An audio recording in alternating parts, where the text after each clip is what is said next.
All right, my friends, it's Dr. Anthony Balduzzi, and I want to welcome you back to another episode here on the Fit Father Project and the Fit Mother Project podcast.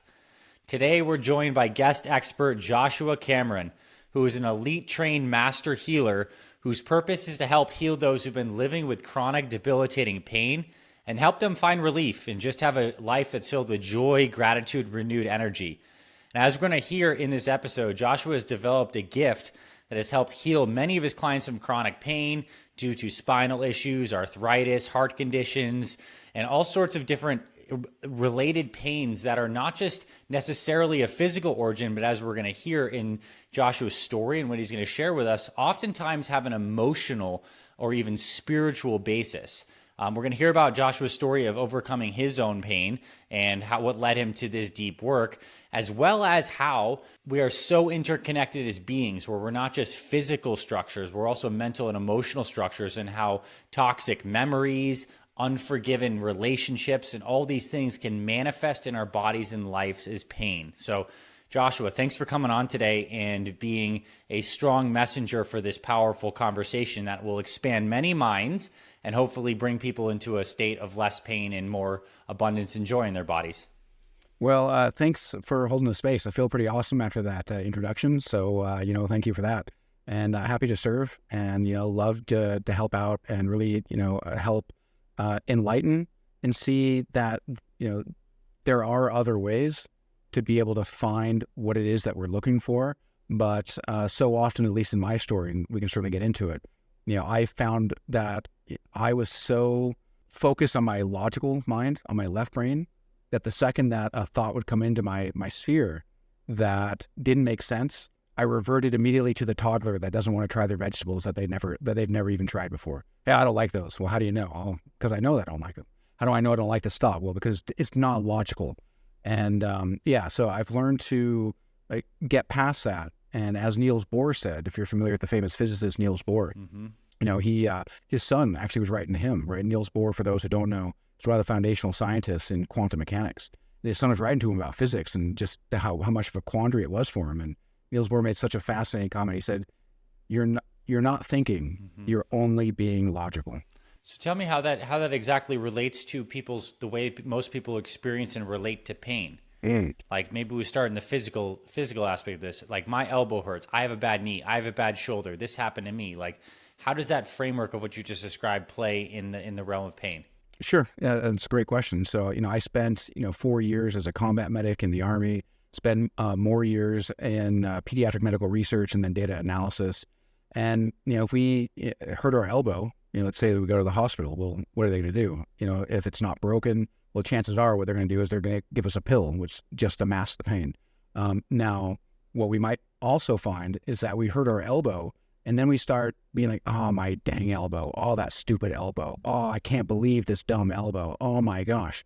Well, I believe it was Stanford that did a study on just the electrical power of the mind and then electrical power of words. And, everything is energy. In fact, again, Niels Bohr said everything that we call real is made up of things that cannot be considered real. Einstein said that everything is energy. And when we're putting that energy out, and usually we shove it down, right? We're told to hold it in. Well, there's different dimensions, right? You've got the body dimension, you got the mind dimension, then you got the spiritual dimension. Well, if you're pushing it down and you're holding it in, well, guess where that goes? And as Bessel van der Kolk wrote, the body keeps the score. And so we might find that we banged our elbow and that caused an acute, traumatic experience. Like, oh my gosh, my elbow really sucks right now. But the way that we speak about it, the way that we speak about ourselves and our belief and the way that we see ourselves, well, when we beat ourselves up, doesn't it kind of make sense that our body would start to break down over time? Yeah, it really does. And it almost like even just seems like this extended metaphor of how as many of us get older, we become more stiff and more rigid. And like physically, there's that physical manifestation of that through tissues that don't glide and slide as well, not as much blood flow, but also like just the story patterns that we say about certain things in our lives get that much more crystallized into like a stuck pattern. Yeah. And then you start to actually believe that. And now you just can't move past that. Whereas I think if you look at a young baby or a toddler, they're fluid, everything's new and moving, and they don't have this crystallized self-identity and their tissues are very open. So it's like, man, there seems like to be telltale signposts of youth and adaptability, and then also of being stuck and rigid, which often manifests as pain, emotional or physical. What I love about what you just said there is there's a verse in the Tao Te Ching that is very near and dear to my heart. And it's really helped me understand my own path, out of, chronic pain in my mind, PTSD, childhood trauma, as well as the way it was manifesting in my body. But it goes, when a man is born, he's soft and supple. When a plant is born, it's soft and pliable. And when a man dies, he's stiff and rigid. When a plant dies, it's dry and brittle. Therefore, those who are stiff and inflexible are disciples of death. And those who are soft and flexible are disciples of life. It doesn't mean good, doesn't mean bad. It just means that you're inviting death into your sphere, or life into your sphere. And it's, the Tao is all about finding a flow state. Mm-hmm. And if you think about that, well, as Einstein said, everything is energy. Well, do we have any reference points to something that is pure energy? Well, water, right? Mm-hmm. There's my water bottle right here. And so water is nothing but hydrogen and oxygen. Well, if water quits flowing, well, it starts to stagnate. Mm-hmm. Well, what's attracted to stagnating water? Well, parasites, mosquitoes, bacteria, viruses, things that either drain the lifeblood or poison the lifeblood. Mm-hmm. And, okay, well, then we can see that in the material world. But what about, the mind, the dimension of the mind? Well, as an American, it's very easy to see, the underplayings of a mind virus. Mm-hmm. And all you have to do is go into a room, especially with multiple people, and it's sad when they like each other at first. Yeah. But you only have to say one of three names. You don't have to say anything else. You don't have to give any context. Just walk in and say Hillary Clinton, Barack Obama, or Donald Trump. And immediately people will act like they just got possessed by an agent of the Matrix. And all of a sudden they're stiff and rigid in exactly what they know. Oh, I know that my ideas are right. I've never held office. I've never run a political campaign. I've never had this sort of responsibility, but I certainly know. I know for a fact, and I'm rigid about it, and I will scream at you. Again, just inviting that death. Mm-hmm. Well, and when it comes to the spiritual level, right, and this is just a map that I'm creating, right? And, the meaningful part of that is if you think of GPS, right? When I pull up GPS to get to a destination, I'm not driving on the GPS. The GPS is a meaningful representation of the roads that I'm driving on. And so when we get to the spiritual realm, well, then we also have these spiritual viruses, these spiritual parasites, these spiritual mosquitoes. And when we have those afflicting the soul, right, afflicting the spiritual realm, well, as Hermetic philosophy says, as above, so below.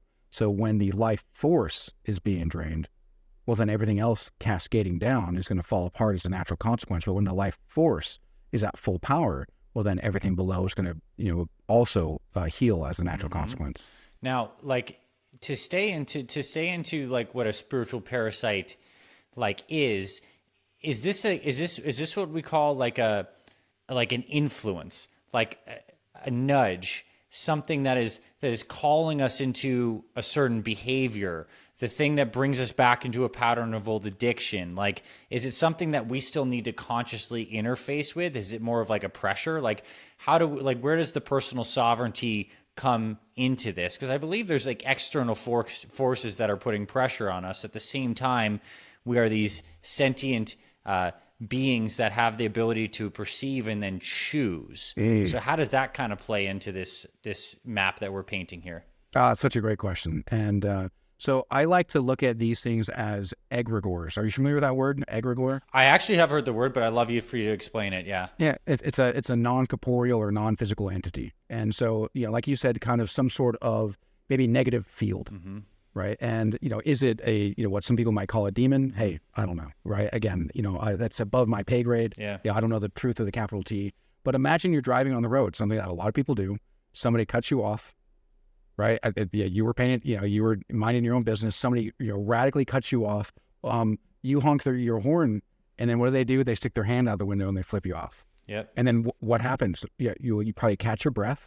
You start breathing a little bit faster. Your heart rate starts going, and then you start, you might even get in this cat and mouse where you're trying to pull ahead of them and slam on your brakes, and it gets because that egregore just wants to be fed. It does not matter. Does not care who gets brought into that field. And it's just like, a pendulum, right? So say a pendulum is coming through and it bumps into you. Well, if it bumps into you, what most people do in that case is they grab it and they shove it even harder. Yeah.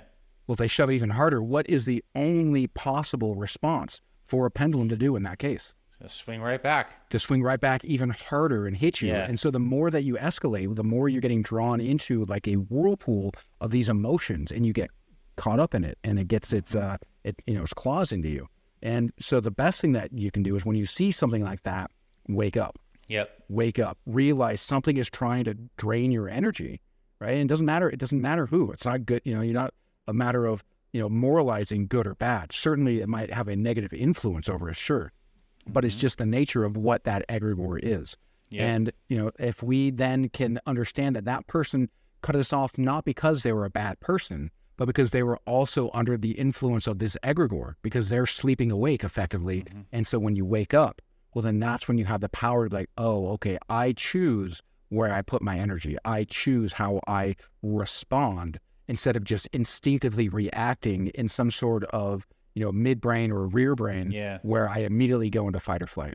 And that's where the sovereignty comes in, yeah, in the becoming aware and choosing. Yeah. And I think just that concept applies everywhere. It applies late night. You have the craving for some kind of food after dinner that you don't want to be having. Like, there's an opportunity to become awake and to choose. Obviously, the field on the road is a really great example. I want to kind of get into this conversation through like the personal lens of your story, because I do want to talk about how these loops of trauma, whether it's a traumatic experience, it becomes internalized, shows up as pain, but also habitual patterns. And I think it'd be really nice to kind of dive a little more into your background and personal story, especially now that people know a little bit what you shared, and you have some interesting, you've read a lot and you have some really interesting ideas. It'd be cool to kind of like start to tie it together through a little bit of your life journey and how you started to unwind, come to some of these realizations and unwind some of this pain in your own body. And then from there, I kind of want to take the conversation into exploring the connection between the physical manifestations of pain and all these other forces that we've been talking about. Okay. Well, I love the opportunity. Now, I have been incredibly hard-headed, so it was a long and painful path. But I want people to, as I'm telling this story, I want people to consider another map, a map that can serve us. And it's something that I was raised with and I scoffed at, most of my life. So I was raised as a secular kid here in Utah. And, there's an idea that the LDS have, that they believe that their spirit's up in heaven looking down saying, hey, that's going to be my family. I'm going to be born to that family. And, as I relay my story, I want you to consider, why would I have chosen this path? And have the answer be, well, because I was ready for these, for these lessons. And if you think of your life like that, if you've had, personal trauma, you've had childhood abuse, like I'll get into, I think if you look at it that way, like I chose this path so I can learn these lessons and become a stronger person. I can't think of a more psychologically, strong way of looking at the world. But in my childhood, right, my, pretty typical, I was one of three boys, and, dad, divorced my mom, and he ended up getting remarried pretty quick. And I saw him maybe, once a year or so, once or twice a year. And so he's pretty checked out. My mom got remarried, but she was drowning at the bottom of the bottle. And the person that she remarried, well, the biggest lesson I learned is the Tyrannosaur doesn't see you if you don't move. And so this guy was a rage monster. And so he, as soon as he would start drinking, then the gamma rays, just like Hulk, would start really flaring. And just over stupid things, right? If you were told to vacuum and come in, hey, did you vacuum? And what's the natural response of a kid when you yell at them? Immediately be like, hey, it wasn't me. I'm not in trouble. Yes, of course I did. And then so what he'd do is he'd take you into the room and beat you purple for 10 minutes, just beat the crap out because he was drunk and he had no way of regulating that response, and just would go crazy. And yeah, I mean, now would get arrested, but this was in the 80s. And so a lot of unfortunate things happened then. And well, I was around a lot of, like my grandpa, for instance, was big into the tarot and astrology. And then, he'd tell me all these, crazy supernatural stories about demons, and how he'd be in Brazil digging for gold and there'd be these big fire-breathing demons. And so that was real hard for me, because when I close my eyes, well, then I have all these thoughts of my grandpa telling me these things. And then when I open my eyes, well, then there's a rage monster. And then what I learned again, the Tyrannosaur can't see you if you don't move. Well, then that response blew up epically in my face when I went to school, because guess who gets picked on? with the shy kids who don't stand up for themselves. Right. And so it was just torment, eyes open, torments, eyes closed. And so eventually I joined the Army at 19, which was a result of me not being able to trust myself. And what I mean by that is, everything that I did felt wrong because I tried to survive at home, and it seemed to at least work there, but I tried to do it at school, and then it blew up. I didn't understand that I needed to be different people in different settings. And then when people ask me, hey, what do you want to be when you grow up? I tell them. They say, well, that's dumb. Why would you want to do that? Don't you think that you should do what I think that you should do? And since I put them on a pedestal, then it trained me to think that, oh, well, I've now cataloged all this evidence that if it comes from within, it comes from my intuition, well, then it's stupid. So the second that it comes from my intuition, then I would just go ahead and alienate it and then ask other people, hey, who am I? Yeah. Rather than go within. And so joining the Army was a matter of, hey, what do you want to do when you grow up, Josh? Go join the Army. What do you want to do when you grow up? Join the Army. What do you want to do when you grow up? Join the Army. And I didn't want to feel like a loser. So I was like, okay, I guess I'll join the Army, right? My brother was in the Army at the time. His wife was in the Army at the time. I was living with them.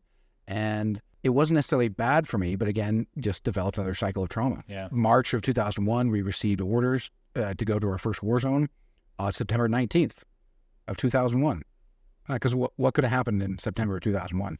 Mm-hmm. And, for 8 days leading up to that, the powers that be had CNN on repeat for 8 days. Just CNN constantly talking about the visualizations of just the plane crash. So then, I felt trapped and I felt scared, much the same way I felt as a kid, because again, I didn't know how to heal that scared little boy. So now that scared little boy is a man that has the maturity of a traumatized child. So then, well, how do I deal with this? And later on, I went to Kuwait and Iraq and Qatar, and when I came back from there, right, I met a lady who fell in love with right before I deployed to the Middle East.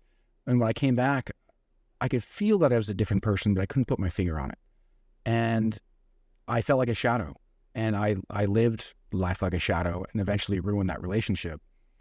And it was at that point that life started kind of falling apart, that I realized I couldn't keep going on the way that I was going on. I didn't quite figure out my path to healing, but I started figuring out that there was a path for me to follow, even if I didn't understand cognitively that I was following it. And, how that occurred was, shortly after, separating and, she telling me that, it's over, I, getting out of the shower in the morning, I had full body mirror, and I was just looking in the mirror at every pockmark, every mole, every freckle, everything that I may not, necessarily like about myself. And I had this intuitive sense. So I'm starting to open myself up to my intuition, this intuitive sense that I should look in the mirror long enough for me to be able to smile at everything that I see and everything that I feel. And so it took about a half hour of me doing that. Like, I just sat there staring. It took quite a while, and lots of tears. And that was a way for me to understand that, okay, well, there is a way for me to then make friends with my intuition. But it wasn't until probably about 15 years later that I was able to, maybe it wasn't quite that long, but for me to fully embrace a path of healing that also catapulted me into it through, more trauma. Right? Working in a pediatric hospital in the middle of a pandemic.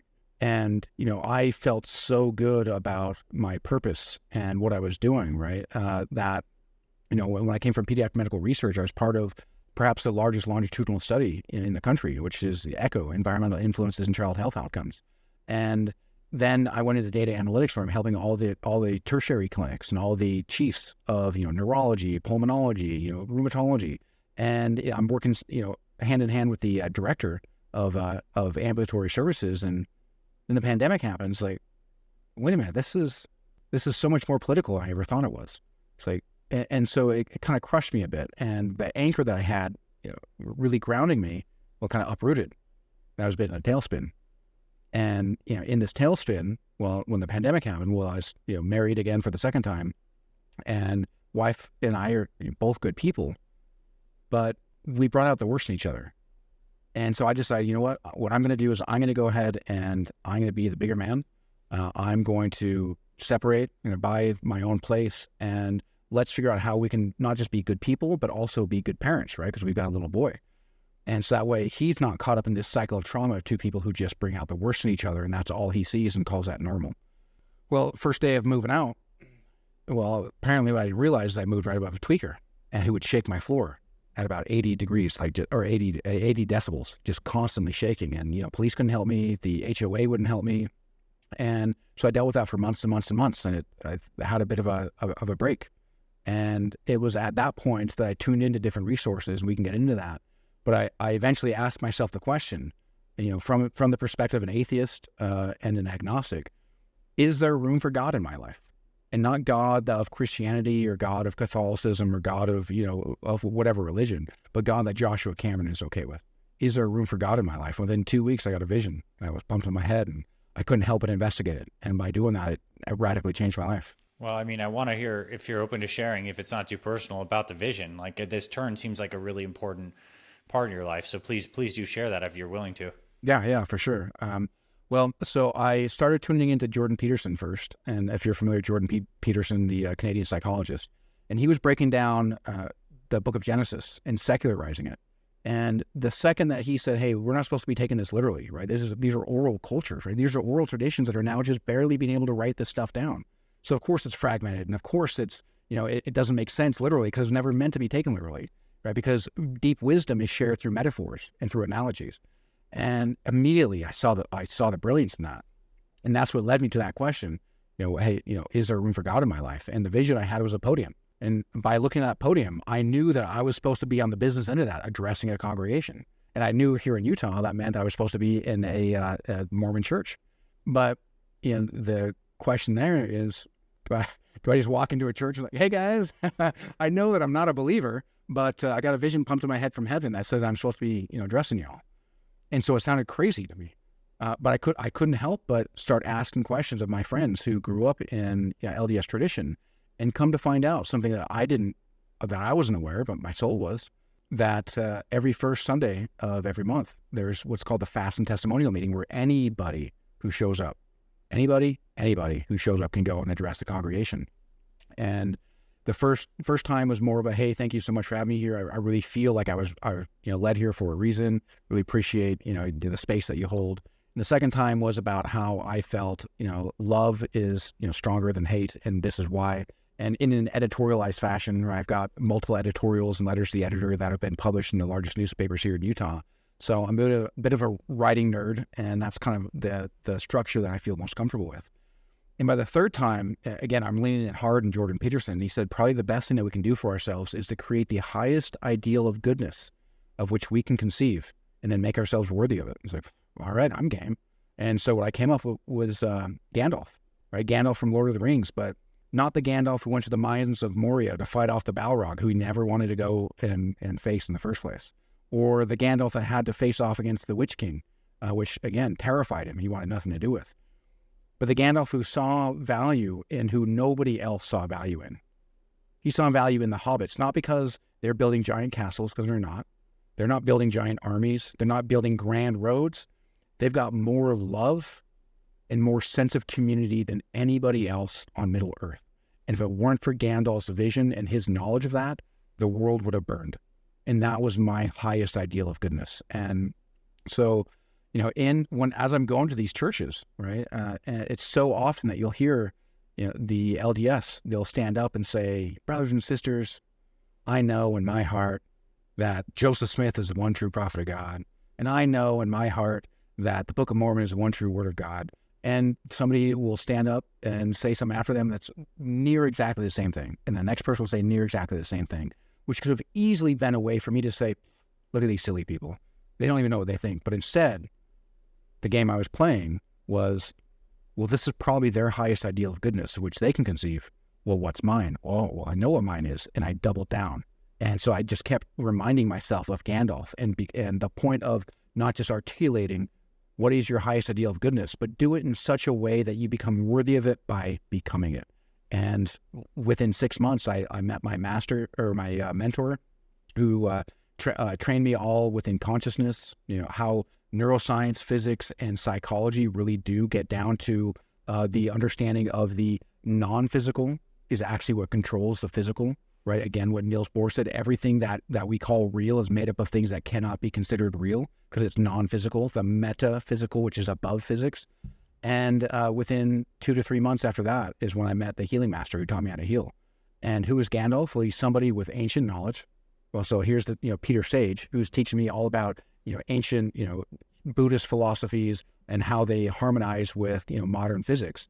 And then, who else is Gandalf? Well, he's somebody magical. Well, then here comes this healing master, Ed Stracher, who then says, well, what if I could show you a realm of physics that most people don't even know are real? That's really powerful. And I think it's very full circle too, because this whole journey for you, one, having the humility to receive God in your life in the way that you could conceive it was the intuitive path back in. That was the full healing of the suppression of your intuition early on. And now it's kind of flowing out through you in the realm of like more exploration, learning, and of course, service. Yeah. And also standing for and externalizing and speaking your truth. And I'm also reflecting too, I think we all have this call in our soul to have like an integrated life. And it's like what is within us that feels true, that we're able to like embody that and express that. So there's a becoming that you described to become worthy of the ideal. And I think like a health and fitness journey in some sense is also becoming worthy of this inner ideal that we all hold, that like we have this ideal that we could feel great, that we could have some sense of like sovereignty and being free from these habits that trap us, that we could feel like we're living in our highest alignment. And it's just amazing how this all comes together. I have many things I want to ask you in the back part of this conversation. And one is specifically about the mind. And specifically about, I think many people are sitting here and they maybe don't have a lot of direct experience with any of these more esoteric practices. Maybe someone prays. Maybe they feel like they find some meditation or a meditative state when they're outside tending their garden or going for a run.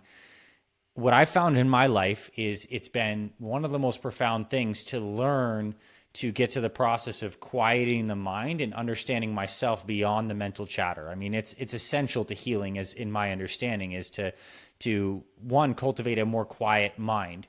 So when people say meditate and they say sit and quiet the mind, let's just speak into this whole process and maybe even what you went through in terms of what you realized, but also maybe what you might counsel someone who is like, I would love to have an experience of mind that is far less chattery, far more peaceful and connected. And I know there's something I can do and practice, but how do I get there? Yeah, that's great. That's such a good question. And well, with the mental chatter, first, the reason why meditation is so powerful is because when you start to meditate, you'll eventually realize that turning off thoughts is just not possible. It's just not possible, right? The brain is so good at processing thoughts. In fact, that's what it does, and that's what we've trained it to do, that it's going to continue doing that. And so the point isn't to use thoughts to control thoughts, because that which you bring energy to is you're going to energize, which means that you're just going to be chasing your tail. Mm-hmm. The point is to separate yourself from those thoughts and observe them. Mm-hmm. You're an observer of your thoughts, just like you're looking out a great way of looking at this is when you meditate and you close your eyes. Imagine that there's a great bay window that you're looking out and see what you want to see. More importantly, feel what you want to see, right? Why? Well, because feelings are the tap into the non-physical. Mm-hmm. And the great mystic Neville Goddard, right, talked about how feeling is the secret. Yeah. And if you read the Bible in the way that Neville Goddard talks about the Bible, well, then you'll really start to understand how they actually reference that. And when you quiet the mind, right? I liken this idea, and I see the path of my life in the way that Steve Jobs said that you can't really connect the dots until looking back. Well, there's so many reference points now, right? I had spirituality all around me as a kid, but there was so much darkness that I was so afraid of it. But then once I was ready for it, I could look back and be like, oh, that's why it was there, to show me so many reference points. So when I was ready to step in, I could really just, fling myself in. Mm-hmm. But there was this idea that I got when I was in data analytics that you've got to quiet the noise to increase the signal. Right. And when I started exploring that idea, I started exploring a little bit more on, okay, well, if the noise is where, or the noise lives here in the mind, well, noise is also full of details. And where do we say the devil lives? In the details. In the details. And so where do we think that the matrix might literally quite be? Yeah, trapping us on all these details, these things that we've connected, this artificial story, the bings of these impressions that we've attached ourselves to, the things that we think are ourselves, but maybe just aren't when we observe them. Right, exactly.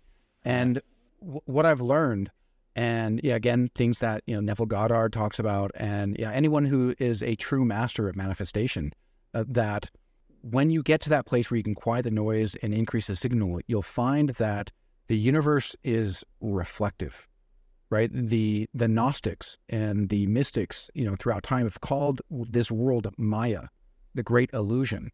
They said that when we are here alive in our bodies, this is the dream. And why is this a dream? Well, if you think of God in the sense of the way that Dolores Cannon, I don't know if you ever heard of Dolores Cannon, but the way she talks about it is, think of just this giant, amazing, radiant amalgam of light.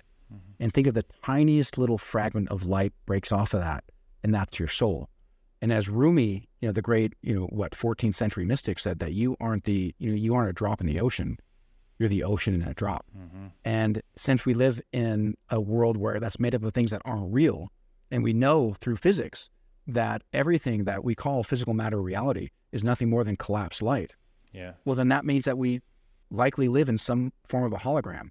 And that means that we're probably projecting onto that hologram, onto the substrate from the non-physical.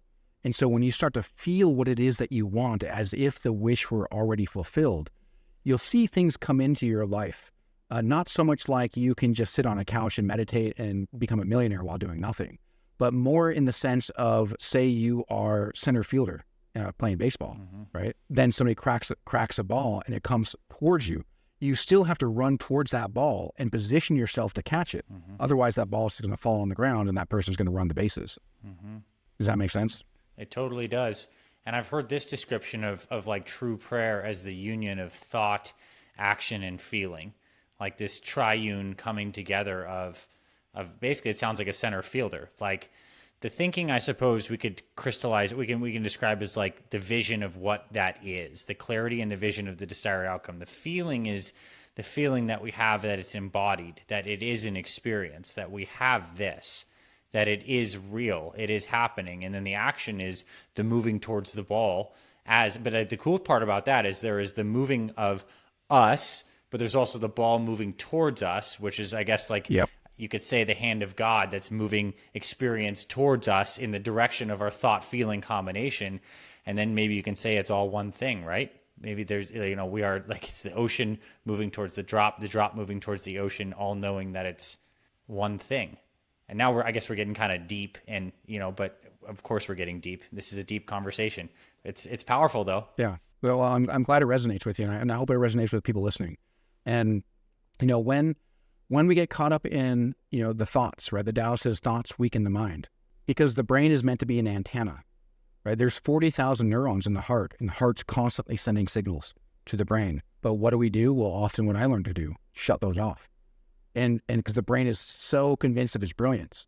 And again, the way that we're raised, right? And if you look at the education system, right? The education system is about being compliant to authority, right? Why? Because we needed people to be able to show up to school, learn how to run machines in a factory due to the Industrial Revolution, learn how to not ask questions, know just enough to be satisfied to do a good job, and that's it, and then go home. And we haven't upgraded our education system since then, right? It's all around, modeled around, can you pass a test? Even though that we've got proof, and that the Finnish system of tactile learning and actually throwing yourself into it in the imaginative space, well, that's, far better to learn, because then, what was it Bob Proctor said? If you can hold it in your mind, you can hold it in your hand. And, but we're only taught to imagine it in our head long enough to fill up a short-term cache and then purge that in order for the next test that's coming up. And so then, what did Einstein say? That there's no learning without remembering. If we're not remembering anything, well, what good is our learning? If our learning is based on A, B, C, or D, well, that's not much of a learning, because I don't know about you, but when I am faced with, a quandary or some difficult decision, I rarely have the universe, come down with a piece of paper and says, by the way, Joshua, You can go ahead and take decisions A, B, C, or D, right? It's limitless variables that I can decide on. And so I think that the way that we've structured society as well does us a lot of a disservice. And the more that we can, really just relay to our kids, hey, this is a game, right? It's a game to play. Look, I get that you don't necessarily like school. I get that the teacher might, be an authority figure that you don't necessarily, but look, you're going to find yourself in situations that aren't going to be fun. And you're going to find yourself in a situation where you're going to have to deal with people who you might think is a jerk. But the more that you can deal with that while having the inner certainty that you can deal with that, your life is going to be infinitely better, because the enjoyment in our lives, right, is in direct proportion to the amount of uncertainty that we can comfortably live with. But that's usually about zero for most people. For sure. And I guess that's because it has its roots in fear.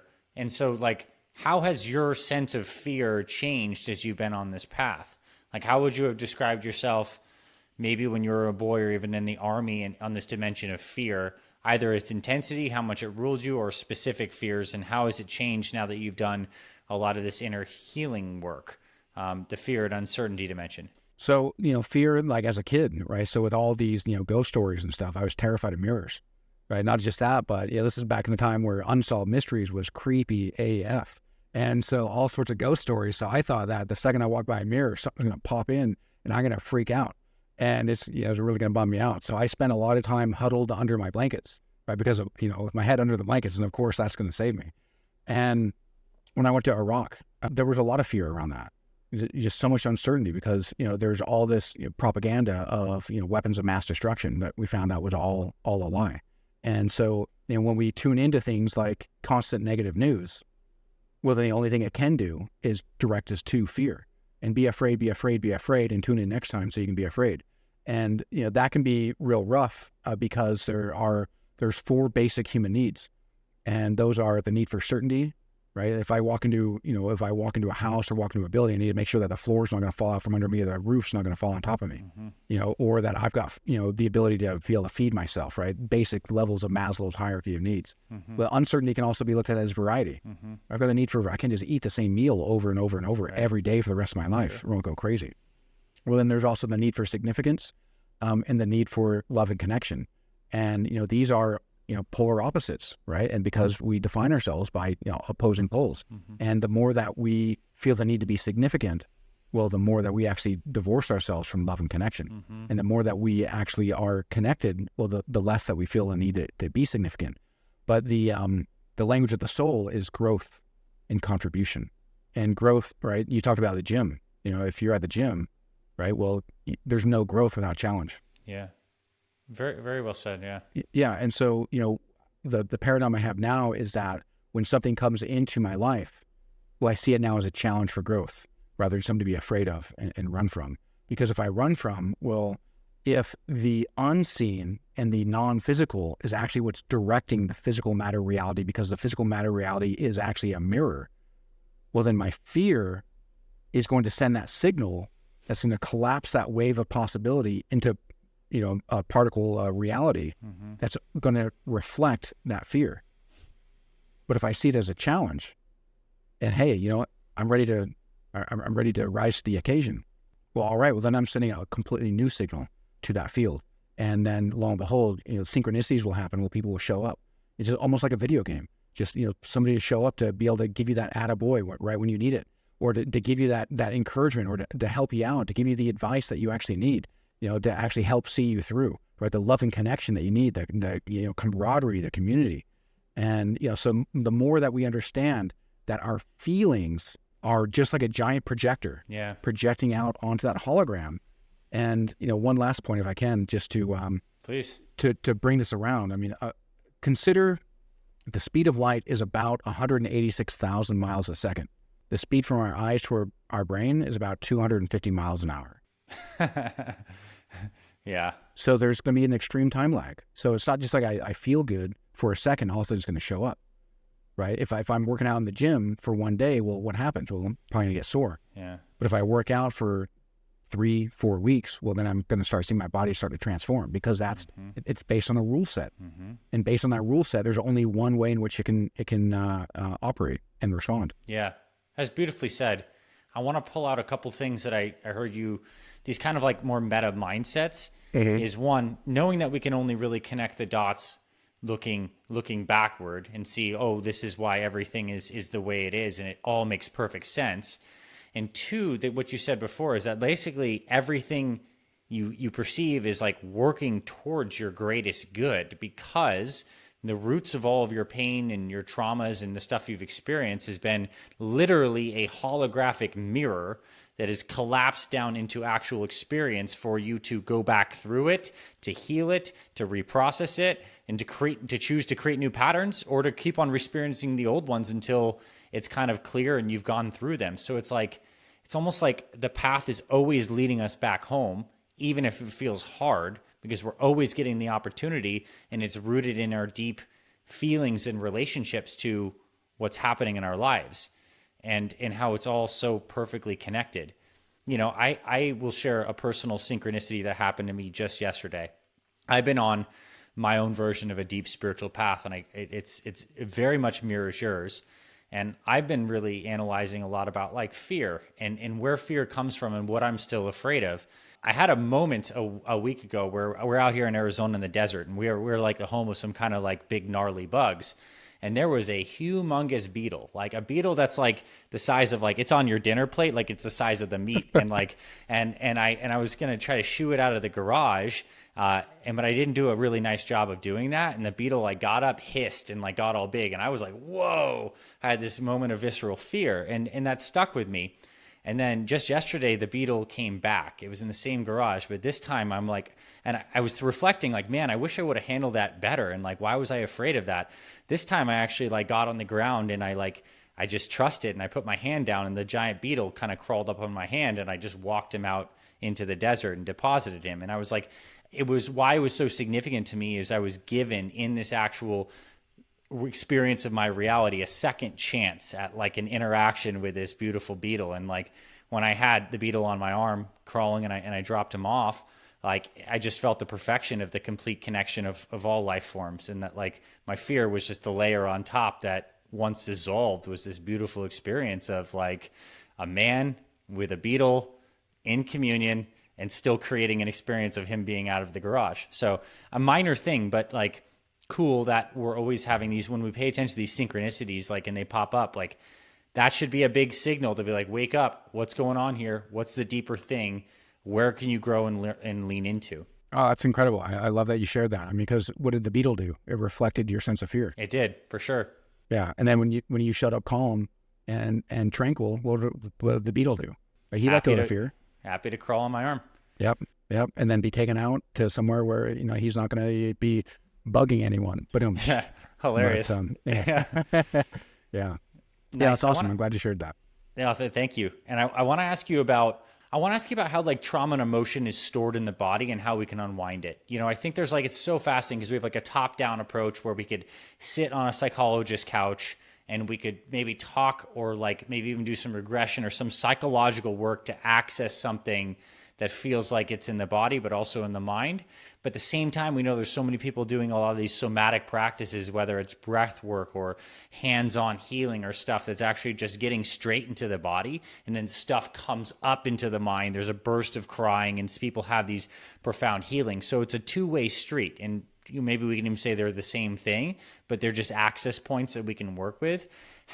Speak to me about trauma and emotion, how it shows up in the body, and also what things people can start to do or understand to create healing. Even if you don't have an actual frank injury right now, maybe it's just, you know, your shoulders are always tense, or there's some tension pattern that you always have. What can we be more aware of? How can we invite more healing? What are practices that we can do to integrate the body, mind, emotion, spirit connection?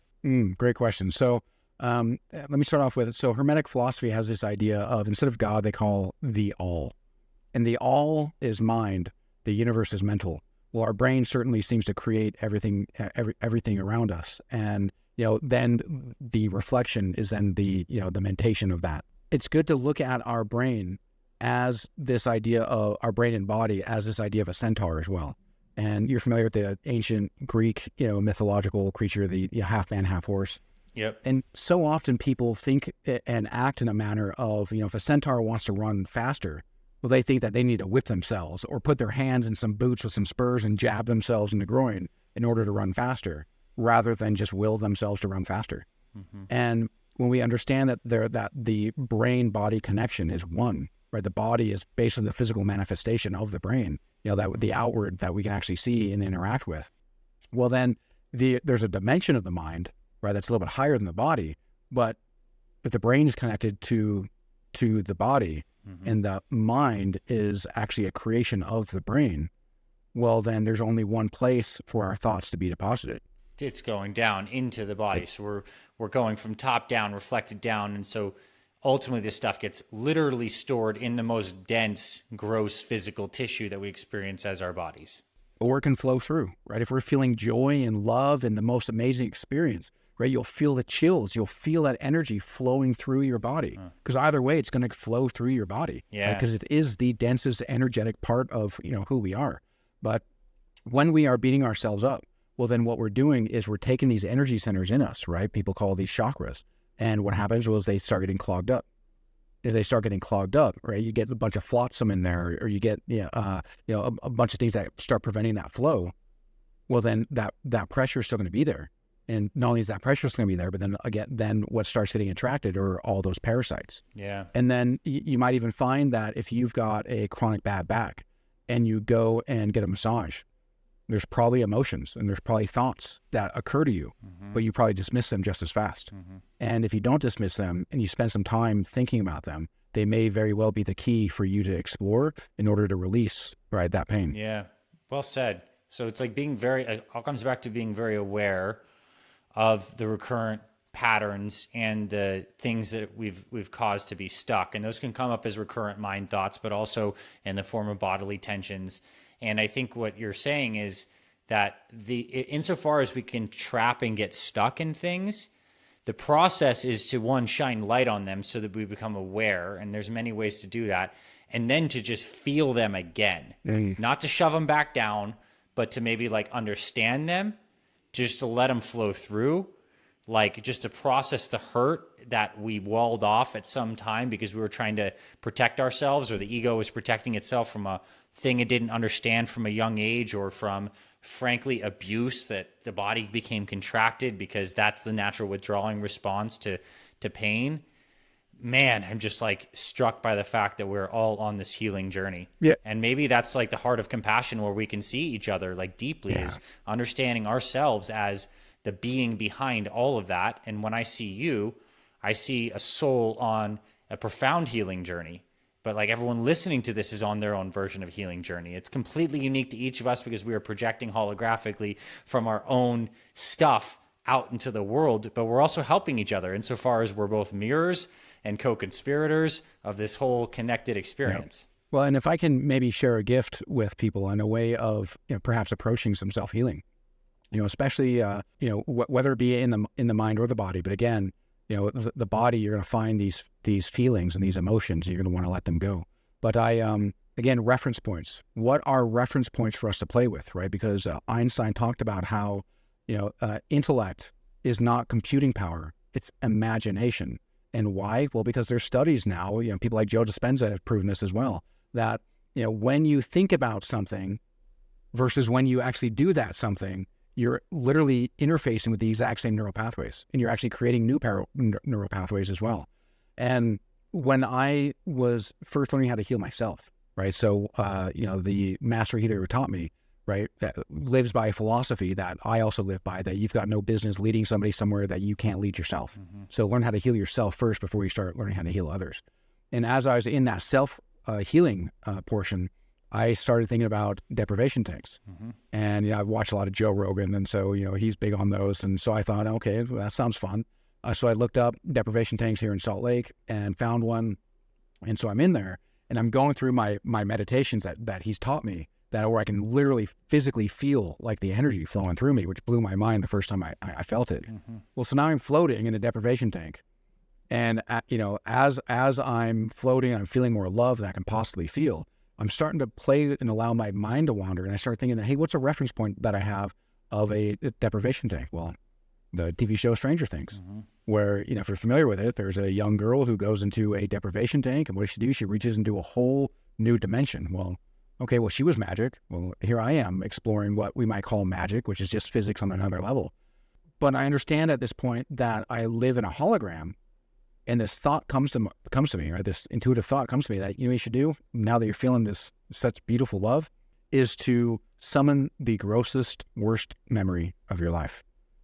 And most people might be like, what, just to rain on my parade? But no, not at all. I was like, okay, well, I'm game. Like, I didn't even think about it. Bring it to the party. Yep, bring it to the party of love. And so what I did, just like a hologram, I just created this memory, and there it is playing. And then what I did is I created the little boy who bore witness to that memory.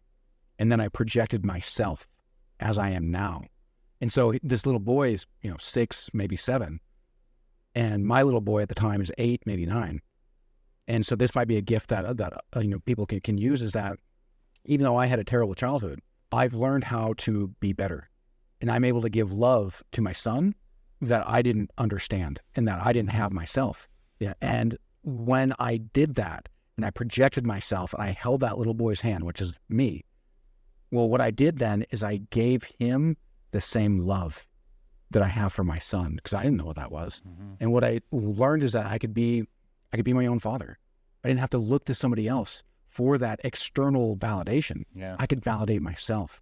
And more than that, then I watched that memory from the adult version of me. And as I did, and all that love, I just started unhooking from all the emotional, you know, triggers. And then as I did that, and as I brought into this awareness of that, there was not only was it not my fault, I let go of the guilt, I let go of the shame, I let go of the fear, and then I gave it right back to him.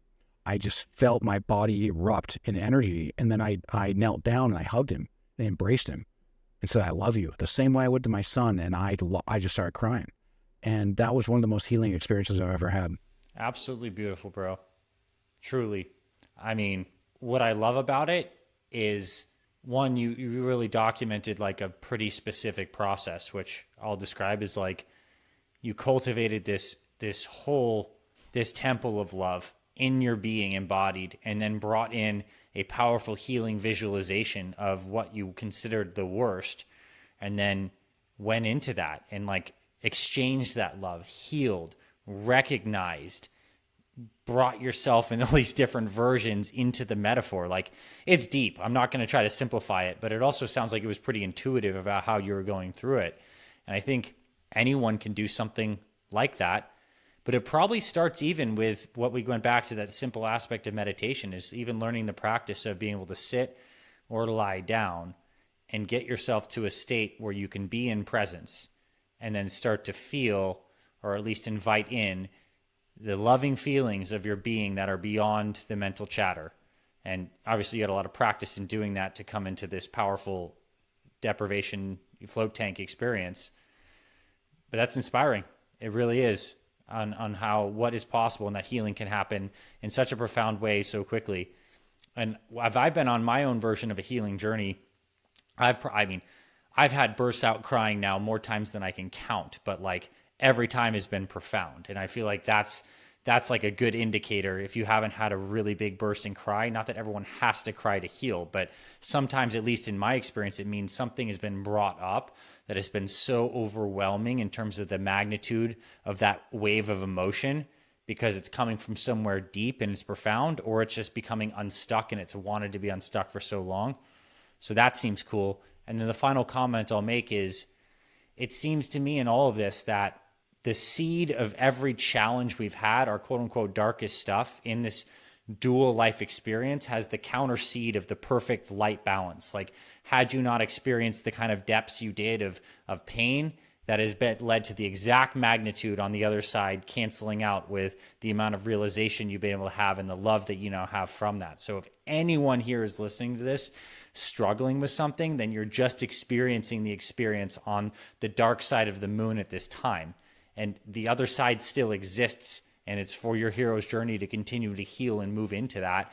And what you can do on the other side is, 1, feel whole, 2, gain more wisdom, and 3, transmit that to others in this collective game, which is exactly what you're doing here, Joshua. So I deeply appreciate you coming on and sharing what you did. And I would love to, one, have you comment on anything I shared, but two, also, please do tell us more about like your healing system, your work. And if someone's like interested in this, obviously 1 hour conversation, the gears are spinning. People are like interested, but if they want to go deeper and to understand what you do, please share about that as well. Yeah. Well, I love that you shared some of your own journey, right? I love that people are much more aware of the importance of spirituality, and not spirituality that Joshua Cameron says that you should have, or spirituality that that Anthony Balduzzi should tell you that you should have, but the spirituality that you find within yourself. And I think maybe one last parable, and then I'll answer that question about how people can reach out to me. Is there's a reason why when Jesus was faced off with the Pharisees wanted to murder him straight up and said, hey, which one of these, hey dog, right? Which one of these commandments is the best one for us to follow? Well, the Tao Te Ching has this idea that if you give evil nothing to oppose, it'll go away on its own. Not because it's not there, but because you can step out of the way. Well, what did he say? He said some approximation of, well, love God with all of your heart, mind, and soul, and love your neighbor as yourself. Because if this is a reflective universe, where your neighbor is just coming into your field to teach you how you're feeling at that moment, to show what's in your heart, so then that way you can learn those lessons. Because if we are judging, right, and then, judge not lest ye be judged, let's not judge not lest ye be judged because either of us are going to judge you. Mm-hmm. Let's judge not lest ye be judged of the very judgments you're casting upon others. Because as Tony Robbins says, the most powerful thing in the human psyche is to remain consistent with one's identity. And if we're judging others, that literally means we're judging ourselves. And if we're judging ourselves, we're only sinking deeper and deeper and deeper. And we can only be consistent with the way in which we are. And the universe can only give us who we are, not what we want. And if you want to work with me, please, you can reach out to me at freemefrompains.com, right? Pains is plural. And you'll see that there's a link there for a free healing plan. What we can do is we can talk, make sure that, we understand what is the path that you want, right? Because so many people know exactly what they don't want. And you can't go into a train station and say, give me a ticket to not here, please, right? I have the ability to give you a ticket anywhere you want to go. Yeah, not here, please.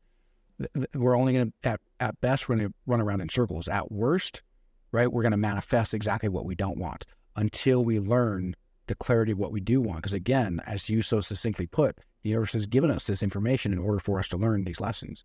And I truly believe that it doesn't matter, what it is, right? I started manifesting chronic pain in my ankles, in my shins, in my back, because military, and just not really treating myself well as just the chronic fear. And, I felt like I was my own worst enemy. All the stress, I'd stay up at, all night, beating myself up, lose sleep, have like 2 hours of sleep and have to go into work, completely exhausted, and have that be a pretty normal thing for me, right? All this can be a thing of the past. And it really works on belief. And, show up, let's chat, let's build out a healing plan and get you on a place where, perfect health can actually be a natural state. What a beautiful message. And I want to thank you again on behalf of our community, Joshua, for coming on. And I mean, a whirlwind of a conversation, the many twists and turns that we're able to talk about some very, very deep topics in a still very accessible way. And like this landed home big time for me. So I know that it did for a lot of people listening. So thanks again for coming on. I deeply appreciate this. Hey, my pleasure. Thank you for the space that you hold. I love what you're doing, right? I'm also a father, over 40. So I'm like your exact demographic as well. And so, I love that I can actually help people because of the lessons I've learned, because that's what life about, right? What I say, the soul, the language of the soul is growth and contribution. So thank you for allowing me to contribute to your audience. Thanks, Joshua.